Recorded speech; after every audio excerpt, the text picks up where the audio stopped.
Hello students, welcome back to my YouTube channel Varun science hub. आज के इस video में हम देखने वाले हैं क्लास 10 साइंस के अध्याय विद्युत धारा के चुंबकीय प्रभाव के कुछ मोस्ट इम्पोर्टेंट प्रश्न और उसके पीवाईक्यू। इससे पहले यदि आप मेरे चैनल पर नए हैं तो चैनल को सब्सक्राइब करें, वीडियो को लाइक करें और वीडियो को ज़्यादा से ज़्यादा शेयर करें, ताकि आपको तो इसका फ़ायदा होगा ही, आपके दोस्तों का भी इसका फ़ायदा होना चाहिए। चलिए तो आज की वीडियो को स्टार्ट करते हैं। वीडियो में सबसे पहला प्रश्न आता है। उससे पहले अगर हम बात करें कि इस प्रश्न में से कितने नंबर के ये पार्ट कितने नंबर का है, तो ये पार्ट आपका 6 नंबर का है। अब स्टार्ट करते हैं। सबसे पहला प्रश्न क्या है हमारा? विद्युत चुंबक बनाया जाता है। ऑप्शन फर्स्ट है आपके पास कठोर लोहे का, ऑप्शन सेकंड है नरम लोहे का, ऑप्शन थर्ड है किसी भी प्रकार के लोहे का बनाया जा सकता है, ऑप्शन फोर्थ है उपरोक्त में से कोई नहीं। तो अगर हम बात करें विद्युत चुम्बक, तो जो आपकी विद्युत चुम्बक होती है वो नरम लोहे से बनाई जाती है। तो इस क्वेश्चन का आंसर क्या हो जाएगा? Option number second is correct answer.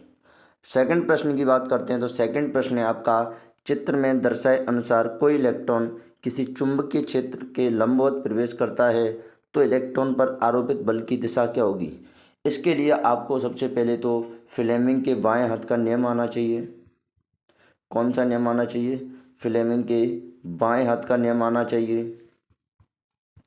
अब फ्लेमिंग के बाएं हाथ का नियम क्या कहता है? नियम यह कहता है कि जो आपकी बाएं हाथ की तर्जनी अंगुली होती है, कौन सी तर्जनी अंगुली होती है, वो तो दिखाती है आपके चुंबकीय क्षेत्र को।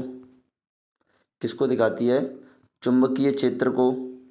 और जो कि आपकी मध्यमा अंगुली होती है वो किसको दिखाती है? विद्युत धारा को।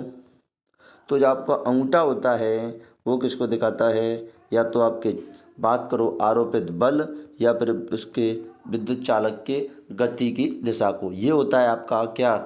फ्लेमिंग के बाएं हाथ का नियम।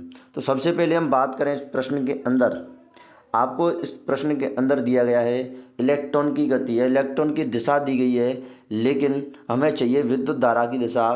तो हम ये भी जानते हैं कि जो विद्युत धारा की दिशा होती है, यानी विद्युत धारा इलेक्ट्रॉन के, जो विद्युत धारा होती है वो इलेक्ट्रॉन के विपरीत कैसे प्रवाहित होती है? विपरीत प्रवाहित होती है। जो आपकी विद्युत धारा होती है वो इलेक्ट्रॉन के विपरीत प्रवाहित होती है। तो अगर हम बात करें इसकी, तो इसमें जो इलेक्ट्रॉन है वो नीचे, ऊपर से नीचे आ रहा है, तो विद्युत धारा कैसे जाएगी? ऊपर से नीचे। ये आपकी विद्युत धारा की दिशा, ठीक है। ये आपके विद्युत धारा की दिशा है। तो जो आपका बाएं हाथ का अंगूठा होगा वो तो कहाँ हो जाएगा? ऊपर की ओर। जो बाएं हाथ का, अब जो इलेक्ट्रॉन है तो ये क्या हो जाएगी? जो आपकी अंगूठा नहीं, जो आपका बाएं हाथ की मध्यमा अंगुली है वो तो कहाँ हो जाएगी? ऊपर की ओर। मध्यमा अंगुली कहाँ हो जाएगी? ऊपर की ओर। और जो आपकी तर्जनी है वो कहाँ हो जाएगी? इस साइड में। तो जो आपका अंगूठा है वो जाएगा आपके जो पेज है कॉपी का या बोर्ड है जिस पर आप इसको देख रहे हो रखकर प्रश्न को, वो जाएगा उसके अंदर। तो अगर मैं इस प्रश्न के ऑप्शंस की बात करूँ इस प्रकार से, तो ऑप्शन क्या रहने वाले हैं आपके? ऑप्शन है दाईं ओर, बाईं ओर, कागज़ के बाहर की ओर, कागज़ के भीतर की ओर। तो जो आपके इस प्रश्न का आंसर आएगा इस प्रकार से, वो आएगा आंसर कागज़ के भीतर की ओर। किस पर कैसा आंसर आएगा? कागज़ के भीतर की ओर। अगले प्रश्न की बात करते हैं, प्रश्न नंबर 3। तो प्रश्न नंबर 3 क्या कहता है? चुंबकीय क्षेत्र की तीव्रता का मात्रक क्या है? या चुंबकीय क्षेत्र का मात्रक, चुंबकीय क्षेत्र की तीव्रता का मात्रक क्या है? अगर चुंबकीय क्षेत्र की तीव्रता के मात्रक की बात करें, डेसिबल, वेबर, न्यूटन, ऑरस्टेड। चुंबकीय क्षेत्र की तीव्रता है, चुंबकीय क्षेत्र का अगर यहाँ पर देखें तो चुंबकीय क्षेत्र का मात्रक आता है टेस्ला। ऑरस्टेड की जगह क्या लिखाएगा? टेस्ला। तो इस प्रश्न का आंसर क्या हो जाएगा आपका? Option number 4। चुंबकीय क्षेत्र का जो मात्रक होता है वो क्या होता है? टेस्ला, ठीक है। अगले प्रश्न की बात करते हैं। तो अगला प्रश्न क्या है? विद्युन्य में तार होता है, विद्युन्य में तार किस रंग का होता है? लाल रंग का, काले रंग का, हरे रंग का, नीले रंग का। तो जो विद्युन्य में तार होता है उस पर आपका लाल रंग का आवरण चढ़ा होता है। किसका आवरण चढ़ा होता है? लाल रंग का आवरण चढ़ा होता है। अगले प्रश्न की बात करते हैं। अगला प्रश्न क्या है आपका? अगला प्रश्न है, पश्चिम की ओर प्रेक्षित कोई धनाभिषिक्त कण किसी चुंबकीय क्षेत्र द्वारा उत्तर की ओर विक्षेपित हो जाता है, चुंबकीय क्षेत्र की दिशा क्या होगी? तो देखो कोई कण है पश्चिम की ओर फेंका गया है, जैसे कि मान लो ये पूर्व है और ये आपका पश्चिम, ठीक है, पूर्व से पश्चिम की ओर फेंका गया है, यानी परीक्षित करने का मतलब फेंका गया है। पश्चिम की ओर प्रेक्षित कोई धनावेशित कण ऐसे गया है, ठीक है। तो और किसी चुंबकीय क्षेत्र द्वारा उत्तर की ओर विक्षेपित हो जाता है, तो उत्तर की ओर विक्षेपित होने पर, यानी अब विक्षेपित मुड़ के दर जाता है उत्तर की ओर, ठीक है। तो चुंबकीय क्षेत्र की दिशा क्या होगी? तो इस प्रश्न के अंतर्गत आपको लगाना पड़ेगा क्या, फ्लेमिंग वो दाएं हाथ का नियम, क्या लगाना, दक्षिण हस्त का नियम लगाना पड़ेगा। और दक्षिण हस्त का जैसे आप नियम लगाओगे तो आपको जो दिशा आएगी चुंबकीय क्षेत्र की वो कैसे आएगी, ऊपर की ओर, क्योंकि जो आपका चुंबकीय क्षेत्र है वो इधर लग रहा है, इधर लग रहा है। तो जैसे ही आप चुंबकीय क्षेत्र जो आपकी विद्युत धारा की दिशा के इधर लगाओगे, मतलब लौट के इधर आ रहा है, तो आप क्या करोगे, पाओगे कि जो आपके चुंबकीय क्षेत्र की दिशा है वो कहाँ रही है, ऊपर की ओर। कहाँ आ रही है, ऊपर की ओर, जिसे बोलते हैं ऊपरी मुखी। क्या आएगी, ऊपरी मुखी। अगले प्रश्न की ओर मूव करते हैं। अगला प्रश्न है आपका, किसी विद्युत धारावाही सीधी लंबी प्रणालिका के भीतर, किसी विद्युत धारावाही सीधी लंबी प्रणालिका के भीतर चुंबकीय क्षेत्र, अब यानी कोई विद्युत धारावाही सीधी लंबी प्रणालिका है, अगर चुंबकीय क्षेत्र की बात करें तो इसके अंदर क्या होता है, शून्य होता है। इसके एक सिरे की ओर आने पर बढ़ता है, सभी बिंदुओं पर समान होता है, इसके सिरे की ओर जाने पर घटता है। तो जो कोई भी विद्युत धारावाही सीधी प्रणालिका है आपके पास, उस पर जो चुंबकीय क्षेत्र है अंदर सभी बिंदुओं पर कैसा होता है, समान होता है। तो इस प्रश्न का आंसर क्या हो जाएगा, ऑप्शन नंबर 3। अगला प्रश्न है, हमारे देश में विध्वंसमय तार तथा उदासीन तार के मध्य विभवांतर होता है 260 वोल्ट, 220 वोल्ट, 200 वोल्ट, 240 वोल्ट। तो हमारे देश के अंदर जो विध्वंसमय तार उदासीन तारों के मध्य विभवांतर है वो होता है आपका 220 वोल्ट। इस प्रश्न का आंसर क्या हो जाएगा, ऑप्शन नंबर 2। अगले प्रश्न की बात करते हैं। अगला प्रश्न क्या है हमारा, अगला प्रश्न है, लघुपतन के समय परिपथ में विद्युत धारा का मान, यानी जब लघुपतन यानी शॉर्ट सर्किट होती है तो उस टाइम विद्युत धारा का मान क्या होता है, बहुत कम हो जाता है, परिवर्तित नहीं होता है, बहुत अधिक बढ़ जाता है, निरंतर परिवर्तित होता है। तो जो आपको अब लघुपतन के समय परिपथ के अंदर विद्युत धारा का मान होता है वो बहुत अधिक हो जाता है। तो इस प्रकार इस प्रश्न का आंसर क्या हो जाएगा, option number 3 is correct answer. अगला प्रश्न है आपका, निम्नलिखित में से कौन किसी लंबे विद्युत धारावाही तार के निकट चुंबकीय क्षेत्र का सही वर्णन करता है। तो अगर वर्णन की बात करें तो ऑप्शन आपके पास, चुंबकीय क्षेत्र की क्षेत्ररेखाएं तार के लंबवत होती हैं, नहीं। चुंबकीय क्षेत्र की क्षेत्ररेखाएं तार के समांतर होती हैं। चुंबकीय क्षेत्र की क्षेत्ररेखाएं अरीय हैं जिनका उद्भव तार से होता है।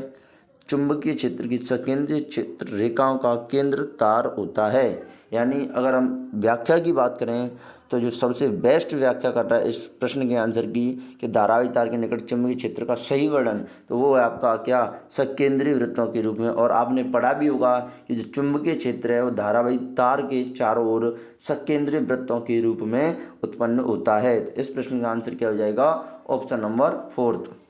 अगले प्रश्न की बात करते हैं। अगला प्रश्न है आपका, प्रणालिका के भीतर चुंबकीय क्षेत्र की दिशा होती है।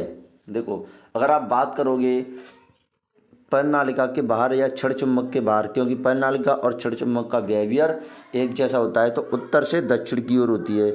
लेकिन अगर अंदर की बात करें तो प्रणालिका के अंदर इस चुंबकीय क्षेत्र की दिशा है वो आपकी साउथ से नॉर्थ यानी दक्षिण से उत्तर की ओर। तो इस प्रश्न का आंसर क्या हो जाएगा, ऑप्शन नंबर 2 यानी दक्षिण से उत्तर की ओर, अगर प्रणालिका के भीतर चुंबकीय क्षेत्र की बात करते हैं तो। अगला प्रश्न है आपका, अगला प्रश्न क्या है, जब किसी चालक तार से विद्युत धारा प्रवाहित होती है तो गतिशील कण में उपस्थित होते हैं। यानी किसी तार के अंदर विद्युत धारा प्रवाहित हो रही है तो उसके अंदर कौन से कण उपस्थित हैं, तो आपको पता है कि जो विद्युत धारा है वो इलेक्ट्रॉन की वजह से प्रवाहित होती है, इलेक्ट्रॉन की विपरीत दिशा में प्रवाहित होती है। तो उसके अंदर कौन से कण उपस्थित होते हैं, इलेक्ट्रॉन। कौन से कण उपस्थित होते हैं, इलेक्ट्रॉन। अगला प्रश्न है आपका, अगला प्रश्न क्या है, विद्युत धारा की दिशा इलेक्ट्रॉन की दिशा की होती है। अभी बताया था मैंने विपरीत। कैसी होती है, विद्युत धारा की दिशा इलेक्ट्रॉन की दिशा के विपरीत। इस प्रश्न का आंसर क्या हो जाएगा, option number 3 is correct answer. अब हम बात करते हैं अति लघुत्तरात्मक प्रश्नों की। कैसे प्रश्नों की बात करेंगे? अभी तो हमने बात की थी MCQs यानी मल्टीपल चॉइस क्वेश्चंस की बात की थी। अब हम बात करेंगे अति लघुत्तरात्मक प्रश्नों की।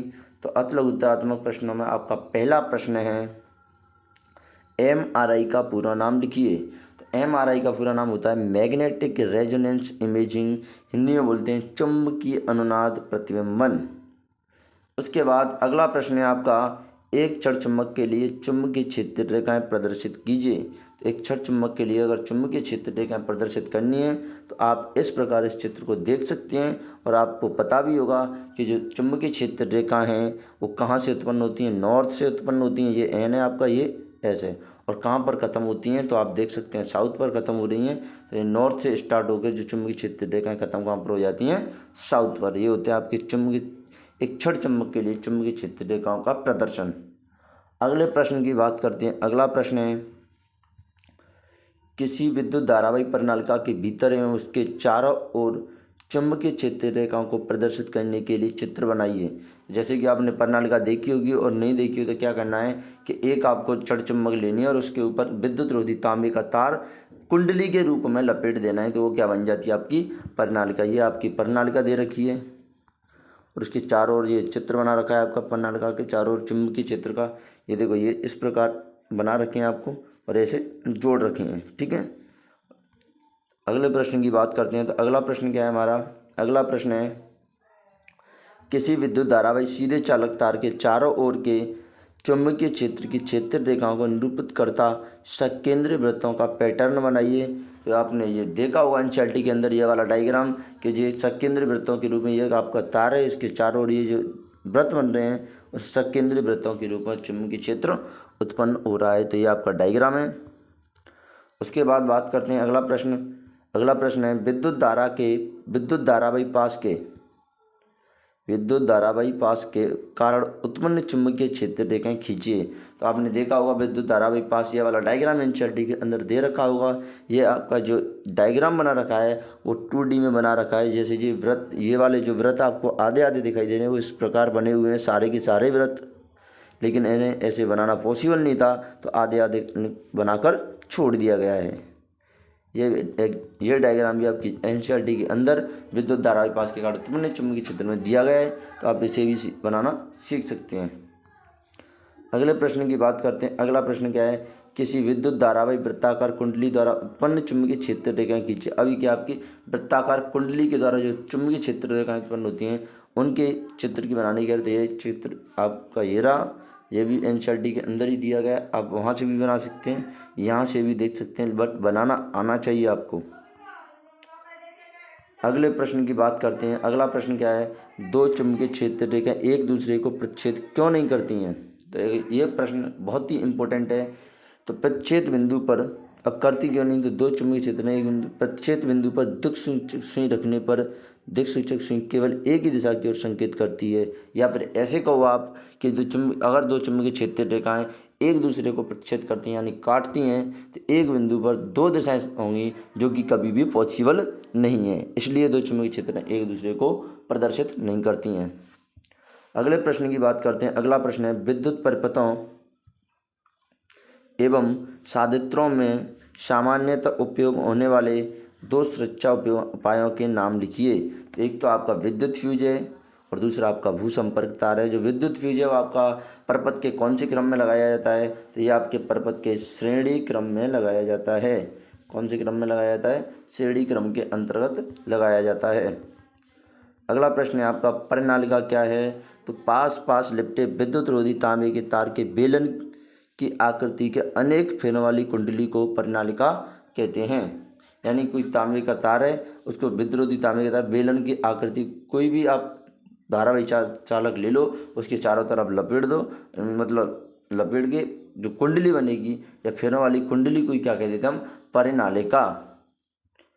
अगले प्रश्न की बात करते हैं। तो अगला प्रश्न है आपका, प्रश्न क्या है कि चुंबकीय क्षेत्र में धारावाही चालक पर लगने वाले बल की दिशा किस नियम से जानी जा सकती है? तो मैंने अभी बताया था, फ्लेमिंग के बाएं हाथ के नियम से, फ्लेमिंग के वाम हस्त नियम के द्वारा लगने वाले चुंबकीय बल या बल की दिशा ज्ञात की जा सकती है। अगले प्रश्न की बात करते हैं, प्रेरित विद्युत धारा की दिशा किस नियम से जानी जा सकती है? प्रेरित विद्युत धारा की दिशा जाननी है आपको तो क्या, या चुंबकीय क्षेत्र की दिशा जाननी है तो किसका उपयोग करना है? फ्लेमिंग के दक्षिण अस्त का नियम का। किसका उपयोग करोगे? फ्लेमिंग के दक्षिण अस्त नियम का।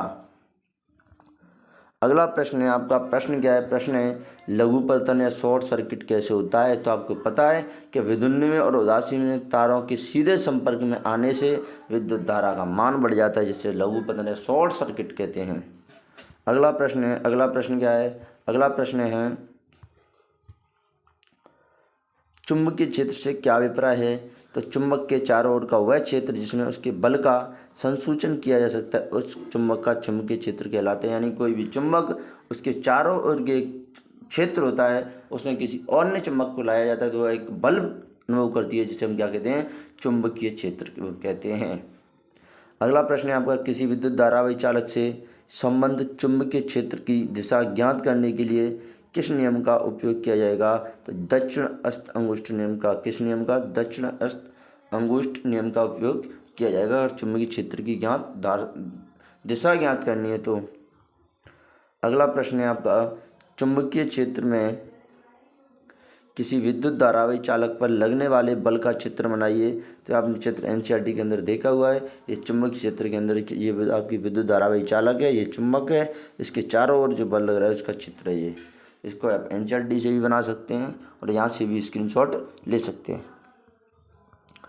अब हम बात करेंगे लघुत्तरात्मक प्रश्नों की। कैसे प्रश्नों की बात करेंगे? अभी तक हम बात कर चुके हैं मल्टीपल चॉइस क्वेश्चन यानी एमसीक्यूज की, अति लघुत्तरात्मक की। अब हम बात करेंगे लघुत्तरात्मक प्रश्नों की।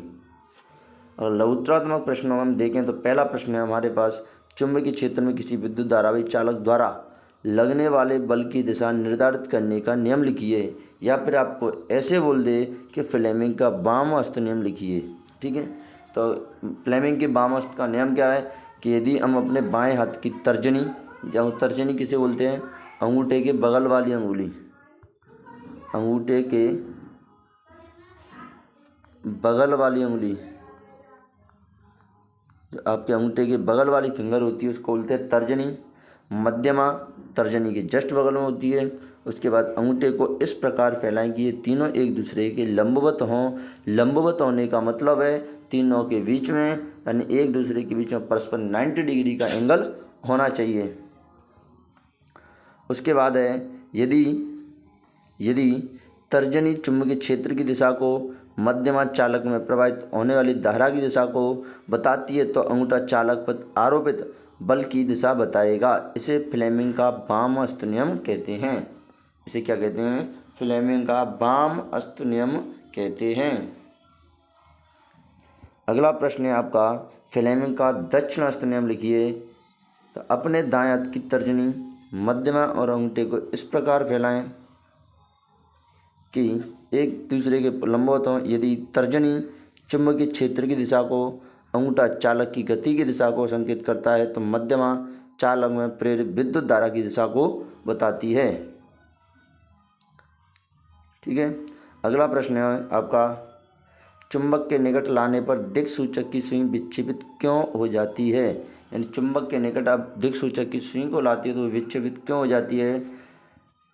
तो दिक्सूचक को चुंबक के निकट लाने पर चुंबकीय क्षेत्र के कारण दिक्सूचक सुई एक बल युग्म कार्यरत करता है, जिससे दिक्सूचक सुई विक्षेपित हो जाती है।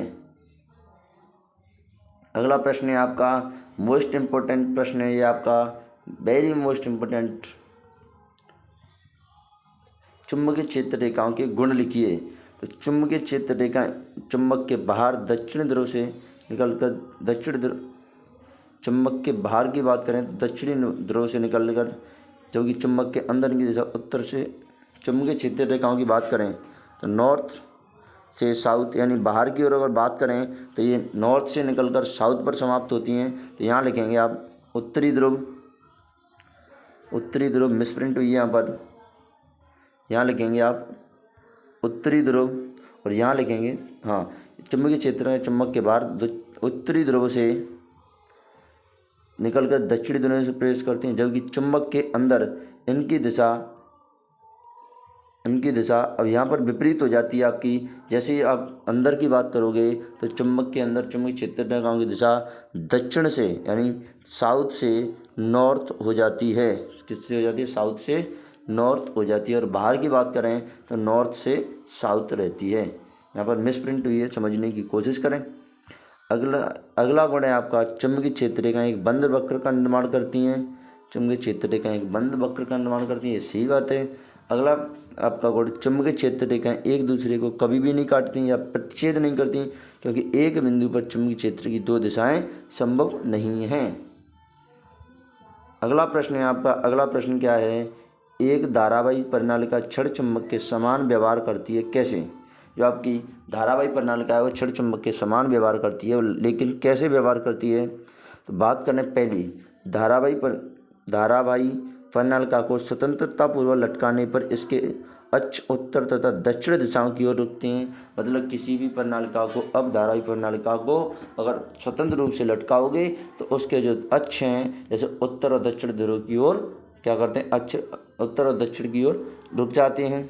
दूसरा है आपका, धारावाही प्रणालिका के पास दिक्सूचक सुई विक्षेपित होती है, और धारावाही प्रणालिका के पास होती है जो आपकी सुई पर दिक्सूचक सुई क्या हो जाती है? विक्षेपित हो जाती है। अगला है आपका, धारावाही प्रणालिका के समान ध्रुवों के मध्य प्रतिकर्षण तथा विपरीत ध्रुवों के मध्य आकर्षण होता है। जैसे चुंबक के अंदर होता है, क्षण चुंबक के अंदर समान ध्रुव प्रतिकर्षण करते हैं और असमान ध्रुव एक दूसरे को आकर्षण करते हैं। उपयुक्त कारणों से स्पष्ट है कि एक धारावाही प्रणालिका क्षण चुंबक की तरह व्यवहार करती है। तो इन तीनों कारणों से स्पष्ट हो चुका है कि जो आपकी धारावाही प्रणालिका है वो किसके समान व्यवहार करती है? तो क्षण चुंबक के समान। अगला प्रश्न है आपका, लघु पतन क्या है, इससे क्या हानियाँ हो सकती हैं? तो जब विद्युन्मय तार तथा उदासीन तार दोनों सीधे संपर्क में हैं तो परपतन विद्युत धारा का मान अधिक हो जाता है, इसे लघु पतन कहते हैं। यानी जो आपके विद्युन्मय तार और उदासीन तार, धनात्मक और ऋणात्मक तार आपके सीधे संपर्क में आते हैं तो आपकी जो विद्युत धारा का मान है वो बहुत अधिक हो जाता है, जिसे लघु पतन या शॉर्ट सर्किट कहते हैं। अगर हम हानियों की बात करें तो लघु पतन से परपथ में विद्युत धारा अधिक बहने लगती है, जिससे परपथ जल सकता है तथा आग लग सकती है। तो इस प्रकार की कुछ हानियाँ आपको देखने को मिल सकती हैं। अगला प्रश्न है आपका, अगला प्रश्न क्या है? भूसंपर्क तार क्या है? धातु के आवरण वाले विद्युत साधित्रों को भूसंपर्कित करना क्यों आवश्यक है? तो घरेलू विद्युत परपथों विद्युन्मय तथा उदासीन तारों के मध्य एक तीसरा तार भी लगा होता है। इस तार का संपर्क घर के निकट जमीन से धातु की प्लेट के साथ होता है। इस तार को भूसंपर्क तार कहते हैं।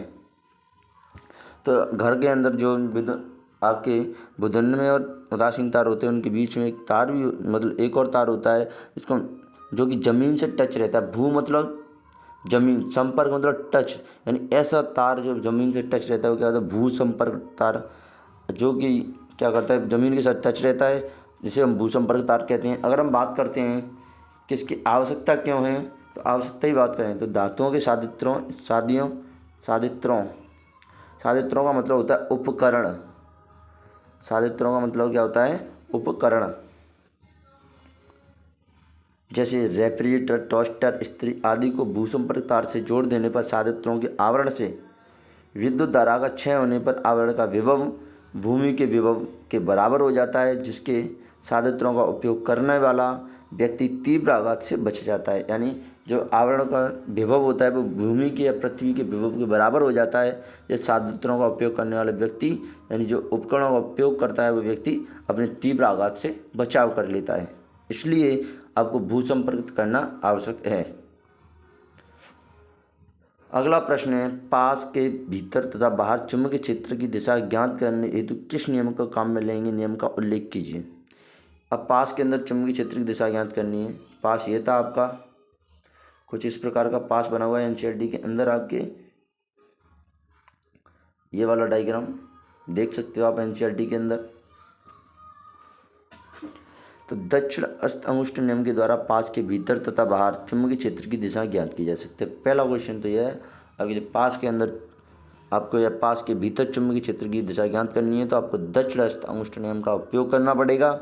अब नियम वही है कि इस नियम के अनुसार अपने दाएं हाथ से विद्युत धारावाही चालक को इस प्रकार पकड़ें कि अंगूठा विद्युत धारा की दिशा को संकेत करे, तो उंगलियां चुंबकीय चालक के चारों ओर चुंबकीय क्षेत्र की रेखाओं की दिशा में लिपट जाएंगी। मतलब ऐसे मान लो ये अगर इधर इस तार के अंदर ऐसे धारा जा रही है तो ये अगर आपका अंगूठा है तो जो आपकी उंगलियां हैं वो इस प्रकार मुड़ी होंगी, तो ये जिसके चारों ओर बेंड होंगी। आपको अगर इस प्रकार पकड़ना है तो ये आपकी धारा की दिशा अंगूठा और ये चुंबकीय क्षेत्र की दिशा। अगला प्रश्न है आपका, अगला प्रश्न क्या है,